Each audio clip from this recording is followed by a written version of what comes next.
நாம் பார்க்க போகிறது பாரதி எத்தனை பாரதி.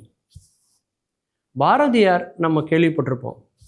ஆனால் அந்த பாரதியார்லேயே எத்தனை பாரதியார் இருக்காங்கன்னு தெரியுமா?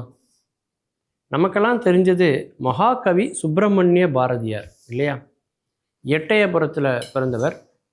பாப்பா பாட்டு, குயில் பாட்டு, கண்ணன் பாட்டு, பாஞ்சாலி சபதம் போன்ற பல நூல்களை எழுதி விடுதலை வேள்கையை தூண்டியவர் மகாகவி சுப்பிரமணிய பாரதியார். அந்த எட்டயபுரத்தினுடைய அந்த எரிமலை கவிஞனை எல்லாருமே நினைவில் வைத்திருப்போம். இன்றைக்கும் அவர் கவிதைகள் மூலமாக நம்மோடு வாழ்ந்து கொண்டிருக்கிறார் அப்படின்னு தான் நம்ம சொல்லணும். அதே பாரதியை மாதிரியே நிறைய பாரதியார்கள் தமிழ்நாட்டில் வாழ்ந்திருக்காங்கங்க. அதில் மிக முக்கியமான சில பாரதிகளை தான் இன்றைக்கி நம்ம தெரிஞ்சுக்க போகிறோம். நாவலர் சோமசுந்தர பாரதியார். நாவலர் சோமசுந்தர பாரதியார் பார்த்திங்கன்னா அவரும் எட்டயபுரத்தில் பிறந்தவர் தான்.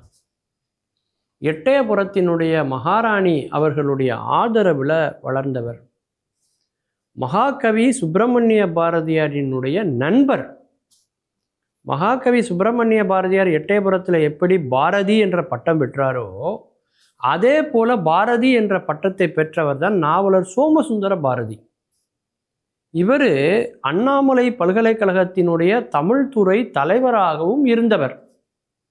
வ.உ. சிதம்பரம் பிள்ளை இந்த தேசத்துக்காக கப்பல் ஓட்டுகிற போது அந்த சுதேசிய கப்பலுக்கான முக்கியமான அந்த செயற்குழு உறுப்பினர்களில் இவரும் ஒருவராக இருந்தார். இவர் தமிழுக்கு பல நூல்களை கொடையளித்திருக்கிறார். அதிலும் குறிப்பாக பார்த்தீங்கன்னாக்க தசரதன் குறையும் கைகேயி நிறையும் என்ற ஒரு அருமையான நூலை தமிழுக்கு தந்தவர் நாவலர் சோமசுந்தர பாரதியார். சுப்பிரமணிய பாரதியார், சோமசுந்தர பாரதியார். அடுத்து பார்த்தீங்கன்னா கோபாலகிருஷ்ண பாரதியார். இவர் பல தெலுங்கு கீர்த்தனைகளை எல்லாம் பாடக்கூடியவர். இசை தமிழுக்காகவே வாழ்ந்தவர். இசைக்காகவே திருமணம் செய்து கொள்ளாமலேயே வாழ்ந்தவர். இவர் நம்முடைய தியாகராஜ சுவாமிகளை நேரில் சந்தித்து அவர் பேசியிருக்கிறார். இசை தமிழுக்காக வாழ்ந்த இவர் நந்தனார் சரித்திர கீர்த்தனைகள் அப்படிங்கிற ஒரு நூலை தமிழுக்கு தந்தவர் இவர் தான். அதை நாடகமாக மேடையிலே அரங்கேற்றுவார். ஜாதிய ரீதியான பாகுபாடுகள் அதிகம் இருந்த அந்த காலகட்டத்தில் மக்கள் எப்படியெல்லாம் பாதிக்கப்பட்டாங்கங்கிறத அந்த நந்தனார் என்று சொல்லக்கூடிய அந்த கதாபாத்திரத்தின் மூலமாக பார்த்து மிகவும் வருத்தப்பட்டார் நம்முடைய தேசத்தந்தை மகாத்மா காந்தி அடிகள். அப்படின்னு சொன்னால் எந்த அளவுக்கு அந்த நாடகத்தில் இசையோட உருக்கமாக அவர் பங்களித்திருப்பார்னு பாருங்க. அப்படி நம்முடைய நந்தனார் சரித்திர கீர்த்தனைகள் என்ற ஒன்றை தந்தவர் கோபாலகிருஷ்ண பாரதியார். அதே மாதிரி சுத்தானந்த பாரதியார், யோகி சுத்தானந்த பாரதியார், மகரிஷி சுத்தானந்த பாரதியார் அப்படின்னு சொல்லலாம். இவர் ரஷ்யா, ஜெர்மன் போன்ற பல மொழிகளிலே தேர்ச்சி பெற்றவர். உலகத்தமிழ் மாநாடு, 2ஆம் உலகத்தமிழ் மாநாட்டில் திருக்குறளை ஆங்கிலத்தில் அப்படியே மொழிபெயர்த்து கொடுத்த ஒரு மாபெரும் அறிஞர் இவர் அப்படின்னு சொல்லலாம். பாரத சக்தி மகாகாவியம் என்ற அற்புதமான நூலை தந்தவர் சுவாமி சுத்தானந்த பாரதியார். அதே மாதிரி அதுக்கு அடுத்து பார்த்தீங்கன்னா கவிக்குஞ்சர பாரதியார்னு ஒருத்தர். இவர் பார்த்தீங்கன்னா அவருடைய சொந்த கிராமத்தில் 18 வயதிலேயே ஒரு பெரிய நோயால் அவர் பாதிக்கப்படுறாரு. அந்த நோய்க்கு மருந்தாக எந்த ஒரு மருந்துகளையும் எடுத்துக்கொள்ளாமல் அந்த உள்ளூரில் உள்ள ஒரு காவல் தெய்வத்துக்கு, ஒரு எல்லை தெய்வத்துக்கு, ஒரு சிறு தெய்வத்தின் மீது பல்லு என்று சொல்லக்கூடிய ஒரு இலக்கியத்திலே, சிற்றிலக்கிய வகையிலே ஒரு பாடலை பாடி நோய் நீங்க பெற்ற ஒரு அதிசயமான ஒரு புலவர். எப்படி தமிழ் மருந்தாக இருக்குன்னு பாருங்க. ஒரு நோய்க்கு மருந்து சாப்பிடாம பாடல் எழுதி இலக்கியத்தை புனைந்து அவர் மருந்த மாதிரி அது வேலை செஞ்சு அவர் குணமாயிருக்குன்னா எப்பேற்பட்ட சக்தி மிக்கதாக அவருடைய தமிழ், அவருடைய கவிதைகள் இருந்திருக்கு பாருங்க. கவிக்குஞ்சர பாரதியார் அப்படின்னு அவருக்கு பேர். இந்த கவிக்குஞ்சர பாரதியார் யாருன்னு பார்த்தீங்கன்னா மதுரகவி பாரதியார்னு ஒருத்தர் இருக்கார். மதுரகவி பாரதியாரினுடைய சீடர் தான் இந்த கவிக்குஞ்சர பாரதியார். மதுரகவி பாரதியார் பார்த்தீங்கன்னா மதுரத்தை போன்ற ஒரு இனிமையான பாடல்களை பாடக்கூடிய ஒரு ஆற்றல் மிக்கவராக அவர் வாழ்ந்திருக்கிறார். அதே மாதிரி திருவேங்கட பாரதியார் அப்படின்னு சொல்லி ஒருத்தர்.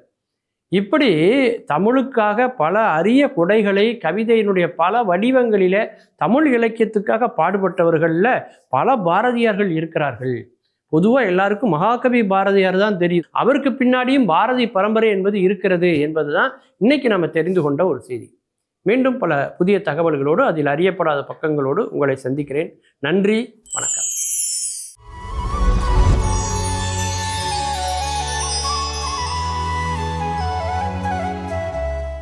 ஆயிரம் ஆண்டுகளாக இந்த உலகம் இயங்கிக்கிட்டு தான் இருக்குது.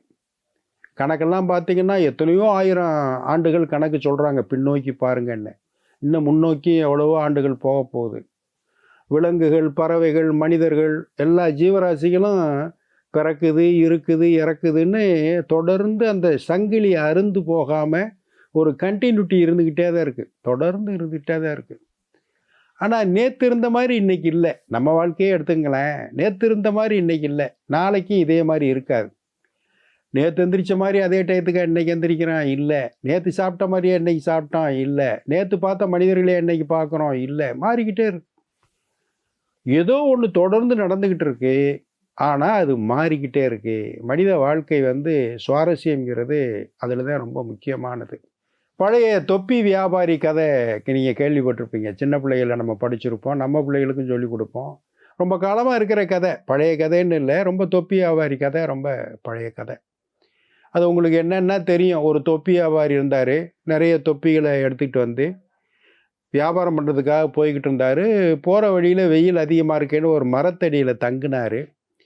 அப்படியே அப்படி சாஞ்சி மரத்தில் சாஞ்சி உட்காந்தார். அப்படியே தூக்கம் வந்துடுச்சு. திடீர்னு முழிச்சு பார்த்தா அவர் கூடையில் வச்சுருந்த தொப்பியெல்லாம் காணாம். அப்படி நிமிர்ந்து பார்த்தா மேலே மரத்தில் நிறைய குரங்குகள் உட்காந்து ஆளுக்கு ஒரு தொப்பியை தலையில் வச்சுக்கிட்டு உட்காந்துருந்துச்சு. இவர் என்ன பண்ணார்? அந்த தொப்பிகளை கலெக்ட் பண்ணுறதுக்கு இவர் போட்டிருந்த தொப்பியில் கையை வச்சார். எல்லா குரங்கும் அதுக்கு போட்டிருந்த தொப்பியில் கையை வச்சுச்சுங்க. அப்புறம் எடுத்தார். எல்லா குரங்கும் எடுத்துச்சு.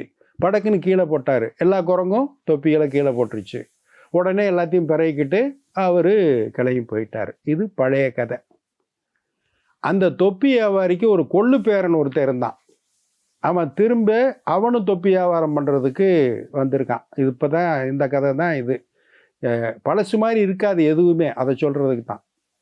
அந்த தொப்பி வியாபாரியுடைய கொள்ளு பேரன் நிறைய தொப்பிகளை ஒரு கூடையில் எடுத்துக்கிட்டு அதே மாதிரி அந்த தாத்தா போன பாதையிலேயே போய் வெயில் அதிகமாக இருக்கேன்னு ஒரு மரத்தடியில் தங்கினான்.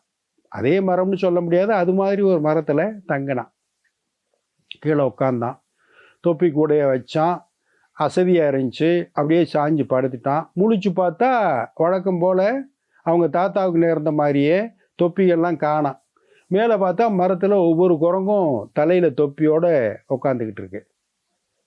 இவன் அசரலை. ஏன்னா தாத்தா சொல்லி கொடுத்த அந்த கதை இருக்குல்ல, தாத்தாவோட உத்தி இருக்குல்ல, அதை கை ஆளுவோம் அப்படின்னு முடிவு பண்ணிவிட்டு படக்குன்னு என்ன பண்ணால் எல்லா குரங்கையும் பார்த்துக்கிட்டு இவன் தொப்பியில் கையை வச்சான். எல்லா குரங்கும் தொப்பியில் கையை வச்சிச்சு. படக்குன்னு எடுத்தான். இவன் தொப்பியை எடுத்து கீழே போட்டான். இவன் போட்டோடனே எந்த குரங்குமே கையை வச்ச குரங்கு தொப்பி எடுத்து கீழே போடலை. அதில் ஒரு குரங்கு படபடப்படன்னு வேகமாக இவன் கீழே போட்ட தொப்பியை எடுத்து 2 தொப்பியை தலையில் வச்சுக்கிட்டு மேலே ஏறி உட்காந்துக்கிடுச்சு. இப்படி திருப்பி பார்த்தான். ஏடா நம்ம போட்டோம் அதுக்கு போடலைன்னு. அப்புறம் எடுத்துகிட்டு போய் மேலே உட்காந்த குரங்கு கடன்னு கீழே வந்துச்சு. இவன் பக்கத்தில் இருந்து இவன் காதில் சொல்லிச்சு, நீ அந்த பழைய தொப்பி வியாபாரி பேரன் தானே, உனக்கு மட்டும்தான் வாரிசு ஃப்ளாஷ்பேக் இருக்குமா, எங்களுக்கு இருக்காதா? எங்கள் தாத்தா குரங்குகள்லாம் எப்படி ஏமாந்துச்சோ அது மாதிரி ஏமாற மாட்டோம்ல நாங்கள், எங்களுக்கும் ஒரு ஃப்ளாஷ்பேக் இருக்குது, நாங்கள் சூதானமாக இருப்போம் அப்படின்னு வடிவேலு மாதிரி சொல்லிவிட்டு அதுக்கு பாட்டுக்கு மேலே போய் உட்காந்துக்கிடுச்சு. பாருங்களேன், காலம் மாறிக்கிட்டே இருந்தாலும் கவனமாக இருக்காங்க. அடுத்த ஒரு நிகழ்வில் சந்திப்போம். இந்த நாள் இனிய நாளாக அமைய நல்வாழ்த்துக்கள். வணக்கம்.